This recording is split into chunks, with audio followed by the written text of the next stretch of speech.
A veces la fe en el progreso puede ser tan grande que el mundo recorrería cualquier camino en pos de obtener un nuevo avance tecnológico, sin importar la amenaza que pueda suponer tanto para la humanidad como para el medio ambiente.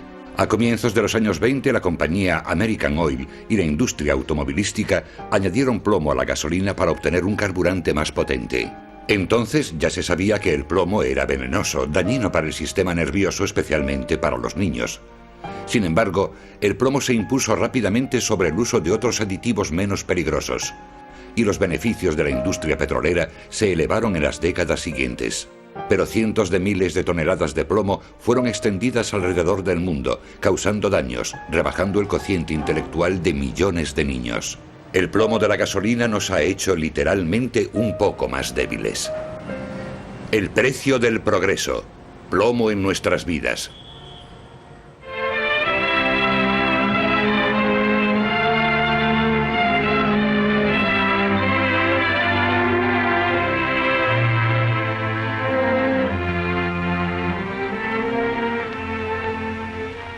Gasoline. Powerful stuff. Modern magic. Our lives, our business, our cities are patterned on motor transportation which gasoline has made possible. Nada ha tenido un impacto tan profundo en el desarrollo de la sociedad de los años 20 como los coches a motor. En pocas décadas, los automóviles se convirtieron en el medio de transporte más eficiente y preferido de la humanidad, llenando nuestras calles y carreteras en todo el mundo cada vez más. Desde su aparición, nuestro entusiasmo por el automóvil nunca ha cesado. It was that wonderful day not so long ago when the automobile first came to an American town. The youngsters swarmed excitedly after man's latest mechanical marvel.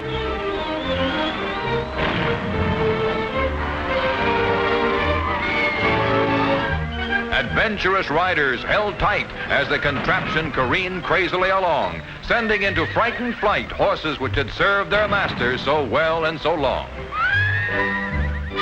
Con el rápido incremento de los automóviles, la producción de carburante se convirtió en una industria muy lucrativa. A comienzos de siglo, los automóviles estaban por todos lados, lo que revolucionó el motor de combustión en los vehículos propulsados de 4 ruedas. Había mucha abundancia. Podías conseguir benceno del carbón, podías conseguir otros tipos de gasolina sintética y se podía obtener alcohol de las cosechas agrícolas. Por ejemplo, Francia, Alemania, Dinamarca, Suecia, Inglaterra y Polonia, todos estos países utilizaban compuestos de alcohol que eran considerados la elección universal para el futuro, pero era ligeramente más caro que el petróleo. La competencia entre los proveedores de los combustibles más populares, gasolina y alcohol, era dura, y los fabricantes de coches competían por coches más veloces y eficientes que funcionaban con un combustible relativamente caro. Se desarrollaron nuevos motores de alta compresión, pero la industria del automóvil tenía problemas con estos nuevos motores debido a su combustión irregular, lo que causaba su rotura. La General Motors, que fabricaba los muy conocidos Chevrolet y Cadillac, descubrió que el combustible era el problema, así que la industria invirtió grandes cantidades de dinero en aumentar el nivel de octanaje. Las investigaciones de la General Motors fueron dirigidas por Thomas Midgley, que hizo pruebas con la combinación de unos 15.000 elementos diferentes. Comprobaron que el benceno extraído del carbón podía funcionar. Comprobaron que el alcohol extraído de las cosechas agrícolas también podía funcionar. Si añadían un 10% de alcohol a la gasolina, conseguían un combustible de mayor calidad con menos impacto sobre el motor. En 1920, Thomas Midgley lanzó la patente de una mezcla de benceno refinado con un 30% de alcohol. En octubre de 1921, en un congreso de ingenieros de motores, les dijo a los participantes que la mezcla de alcohol tenía unas ventajas increíbles, como la combustión pura sin emisión de carbonilla. Además, esta combustión aumentaba los caballos de potencia sin romper el motor. Pero Thomas Midgley continuó sus investigaciones y en pocos meses hizo un nuevo descubrimiento. It was discovered that a rare compound of lead, mixed in proper proportions with gasoline, made an ideal anti-knock fuel.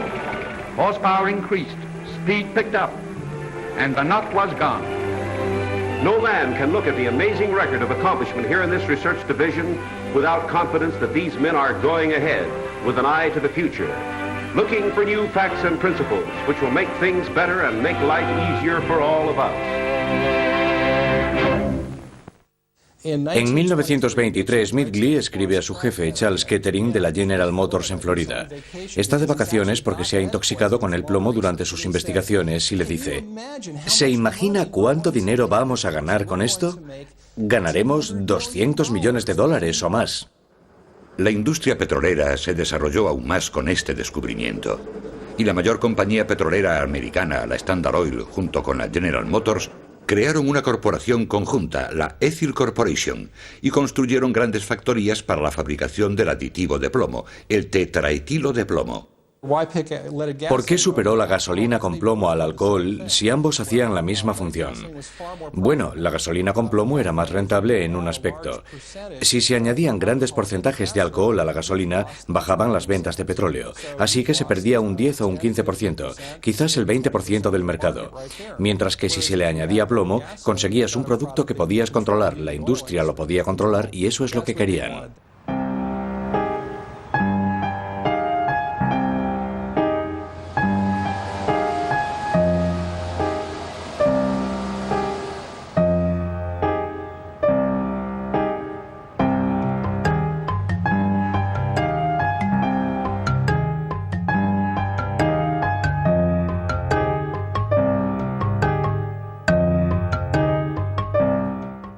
El plomo es un veneno antiguo y bien conocido. Ya en el año 100 a.C. era sabido en la antigua Roma que el plomo podía causar la locura y finalmente la muerte.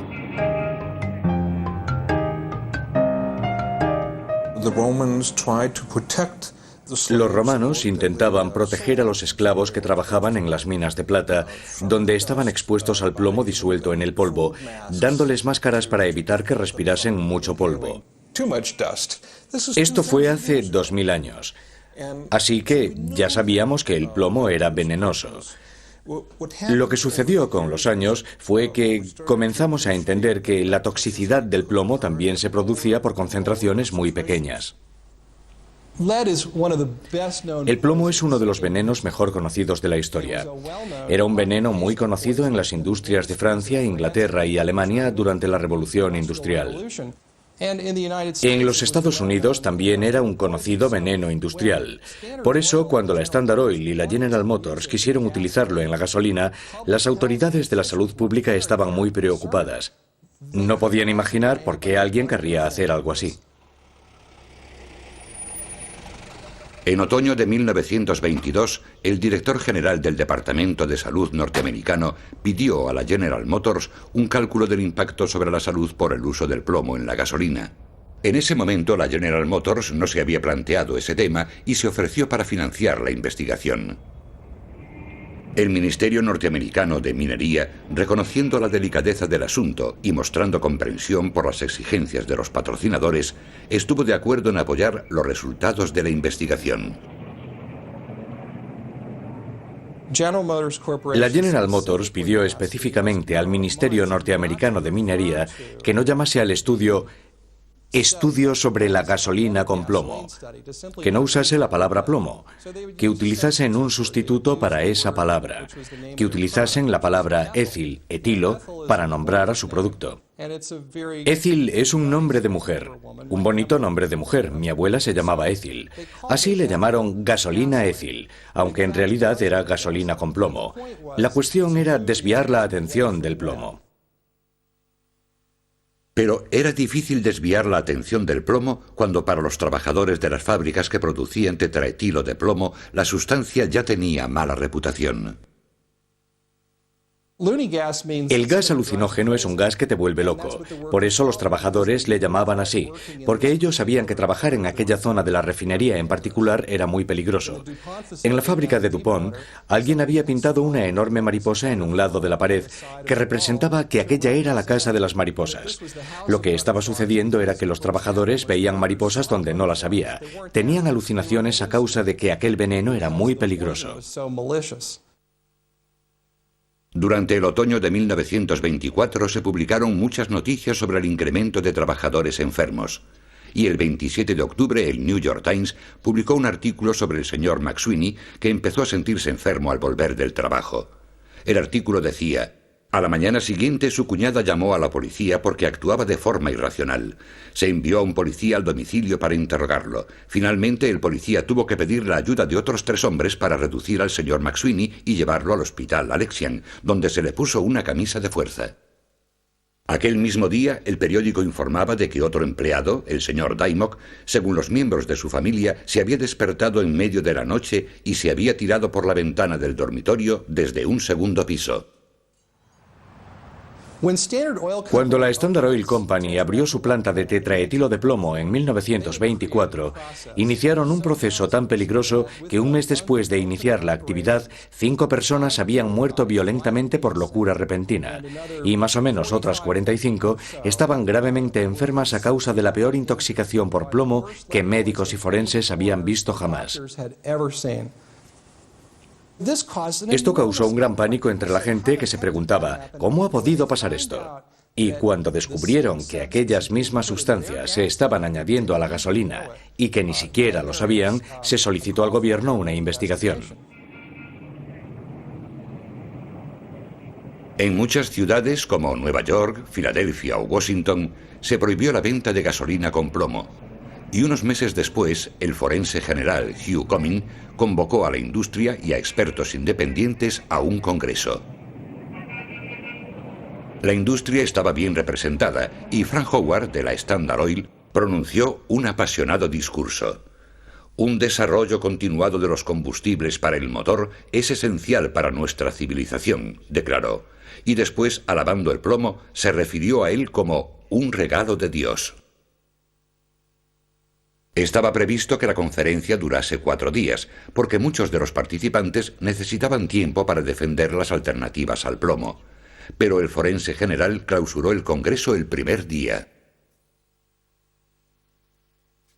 6 meses más tarde, las autoridades sanitarias concluyeron que no hay bases suficientes para prohibir el uso de la gasolina étil, y por lo tanto se retiró la prohibición. Parecía que todos los avisos habían sido ignorados. Una de las alarmas provenía de Yandell Henderson, que con exactitud predijo hace 40 años lo que nos podría ocurrir hoy. Con las carreteras para automóviles, la atmósfera se contaminaría hasta tal extremo que aquellos que trabajasen o viviesen en las proximidades de esas vías poco a poco inhalarían cantidades suficientes de plomo como para intoxicarse.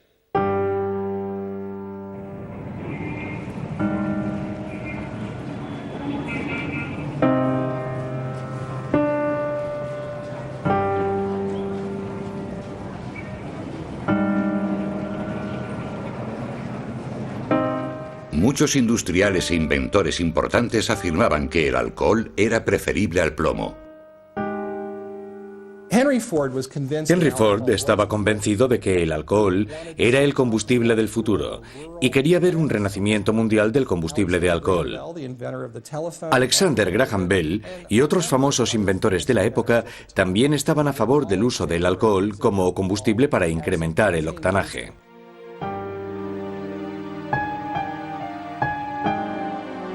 Los fabricantes de combustible alternativo intentaban comercializar sus productos como no dañinos y no venenosos, pero se lo impidieron. La resistencia a la gasolina con plomo desapareció en parte porque había una comisión federal de comercio en los Estados Unidos que había prohibido cualquier publicidad negativa sobre la gasolina con plomo. Así que si alguien quería vender algún producto competitivo, no podía decir que la gasolina con plomo era venenosa. A comienzos de los años 30 la batalla estaba perdida, porque por aquel entonces más del 90% de los coches norteamericanos usaban gasolina con plomo. Ethyl brand of anti-knock compound has helped the petroleum industry to bring out better and better gasoline. Faster, smoother, more resilient power. On the highway. On the farm. In the air. And on the water.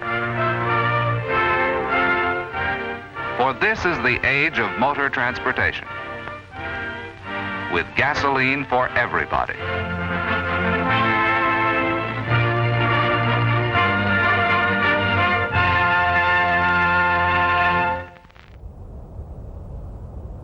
Ahora la industria del combustible mira hacia el mercado europeo, donde todavía predomina la gasolina mezclada con alcohol, y la industria pide la ayuda de las autoridades sanitarias norteamericanas.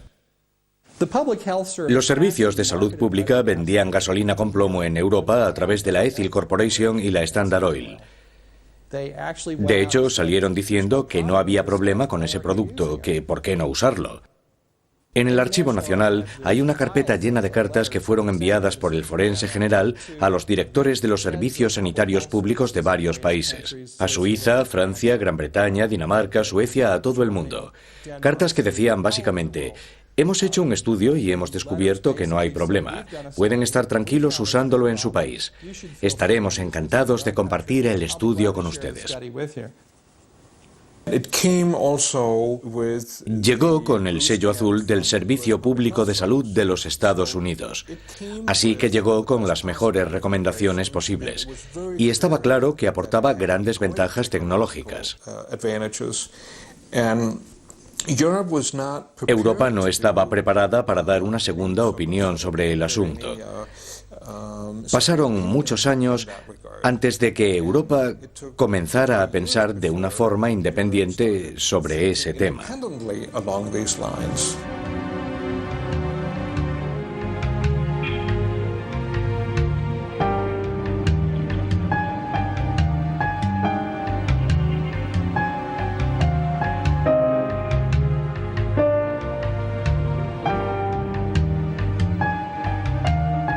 El número de coches aumentó tanto en los Estados Unidos como en Europa.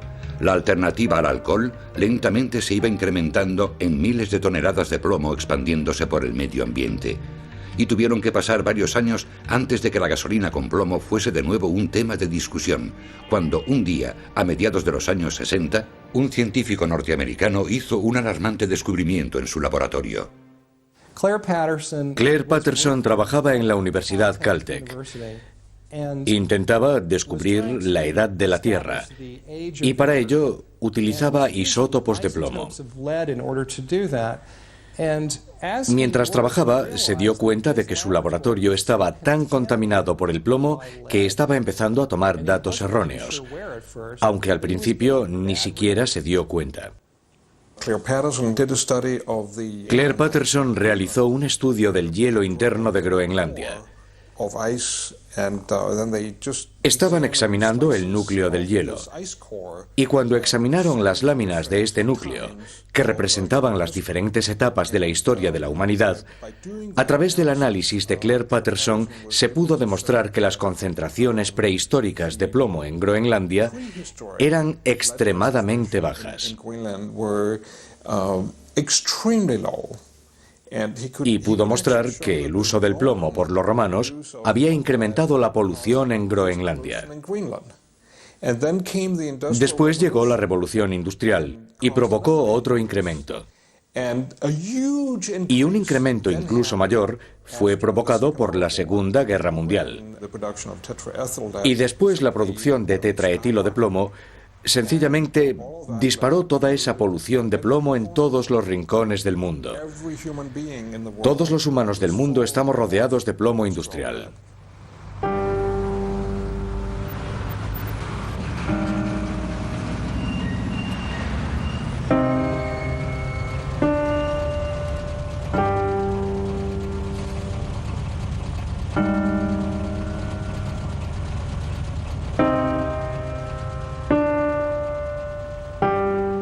Last year, some of the animals in New York's Staten Island Zoo were poisoned. A few died.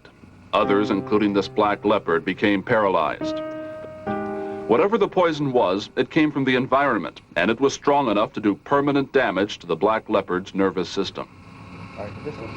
Blood tests showed that the poison was lead. This news was so startling, the doctors expanded their study to other animals living in outdoor cages in other city zoos. According to Dr. Chow, who we've sent samples to, the levels are so high he didn't believe the animals were alive. The lead poisoning the zoo animals comes from leaded gasoline. Automobiles put 200,000 tons of toxic lead into our urban environment every year. It's too much for the animals to take. these are dangerous conditions not only for the animals who are living in the confinement of the zoo, but of the people who are also living in the close neighborhood or even come there just as visitors.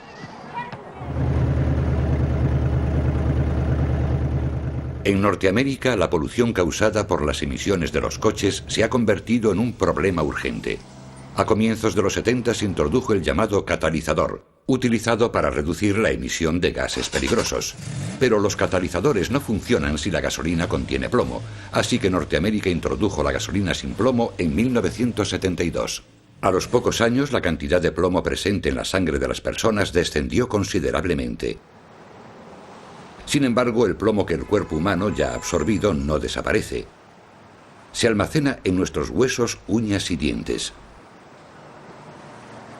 Aunque la gente parecía ignorar este dato hasta que el profesor Herbert Needleman comenzó una investigación pionera sobre la cantidad de plomo que contenían los dientes de los niños.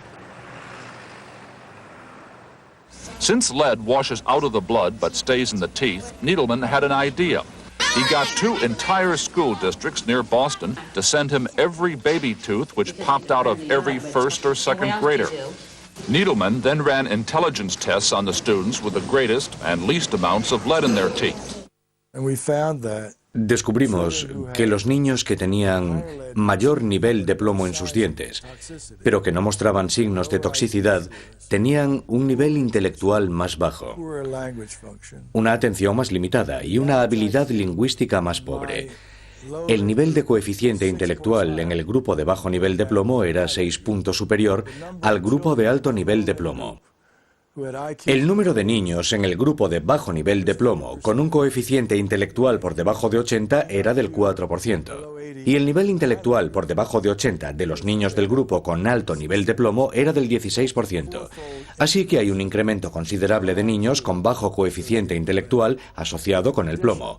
Además, el coeficiente intelectual más alto del grupo con alto nivel de plomo era de 125 y el coeficiente intelectual más alto del grupo con el nivel de plomo más bajo era de 143. El 5% de los niños fueron privados de alcanzar puestos superiores a causa de la exposición al plomo, lo que se traduce en 875.000 niños norteamericanos que podían haber sido muy brillantes, pero que no lo son a causa de dicha exposición.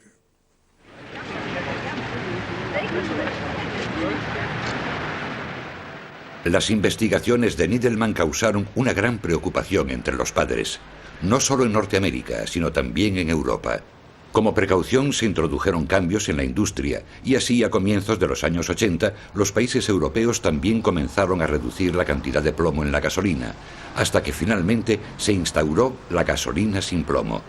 Igual que 10 años antes en Norteamérica, el contenido de plomo en el torrente sanguíneo también comenzó a descender en Europa. Pero a finales de los años 80 el profesor Needleman hizo un descubrimiento todavía más impactante. 12 años después me di cuenta de que los sujetos de mi estudio ya eran adultos. Así que, con la ayuda de mis colegas de Boston, pudimos encontrar a la mitad de ellos y pudimos hacerles pruebas otra vez.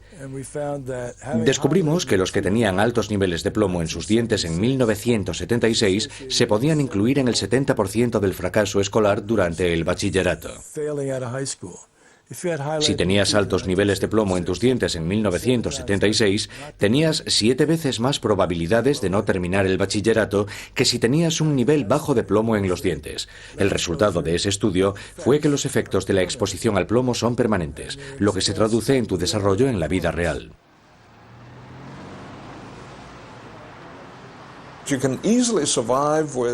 Se puede sobrevivir fácilmente sin un riñón. Básicamente no se necesitan los 2 riñones. Pero con toda seguridad necesitamos todo el cerebro que podamos utilizar. Y la prohibición del plomo en la gasolina en los Estados Unidos ha demostrado tener efectos beneficiosos que se corresponden con millones y millones de dólares al año, simplemente porque el éxito académico de los niños que ahora se exponen a niveles de plomo mucho más bajos durante su desarrollo contribuye a un mayor éxito económico de la sociedad. Y si hablamos de una población completa, de un país entero, del mundo entero, en realidad, esta simple sustancia, el tetraetilo de plomo, ha estado implicado de una forma terrible en los efectos devastadores de la economía mundial.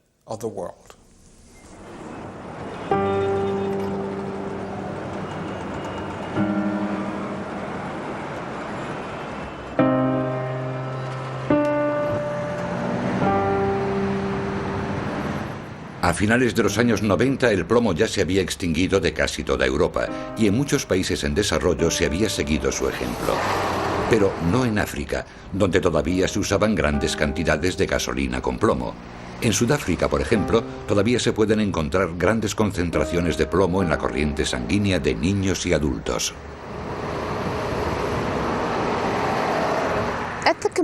Entre la población, el mayor problema de Sudáfrica es el alto nivel de plomo.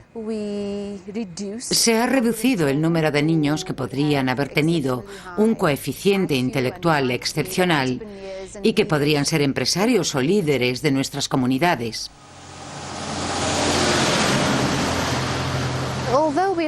Aunque intentamos hacer todo lo que podemos para evitar que los niños sigan exponiéndose al plomo, su herencia entre los niños de África continuará. Especialmente para las mujeres cuando se queden embarazadas en el futuro, existe el riesgo de que el plomo atraviese la placenta y exponga al bebé. Así que esos bebés puede que todavía tengan elevados niveles de plomo en su sangre, porque su madre estuvo expuesta en su niñez. Aunque muchos países africanos han eliminado la gasolina con plomo, la presencia de este y sus daños se mantendrán todavía durante muchos años, quizás incluso durante generaciones. Se tardó 80 años en prohibir finalmente el plomo desde que este fue introducido. Ahora, en muchos países de todo el mundo, el plomo ha sido sustituido por una vieja y conocida alternativa, el alcohol, que ya se utilizaba hace muchos años. Me resulta irónico que hayamos descubierto que el etanol es la gran respuesta. No la única respuesta, pero una de las grandes respuestas al problema de los combustibles y al problema de las roturas de motor. Una respuesta que era obvia para la gente en los años 20.